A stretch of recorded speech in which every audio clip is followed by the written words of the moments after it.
বিবি পায়রা পায়রা, বিবি পায়রা পায়রা, বিবি পায়রা পায়রা, বিবি ও মামা, দেখো না আমার চুলটা হিরোর মতো লাগছে না? হ্যাঁ তো, তবে বাবান চুলটা আরেকটু কাটিয়ে নিয়ে আসি চল, তাহলে পারফেক্ট হিরো লাগবে।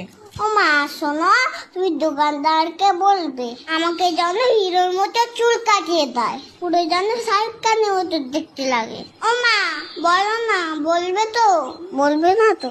উফ, চুপ কেন করে রয়েছে, কথা কেন বলছো না? হ্যাঁ হ্যাঁ রে বাবা, দোকানদারকে বলবো তোকে শাহরুখ খানের মতনই চুল কাটিয়ে দেবে। ওকে। কি বৌদি, কেমন আছেন? খবর সব ভালো তো? হ্যাঁ দাদা ভালো। আরে বাবান, কেমন আছো?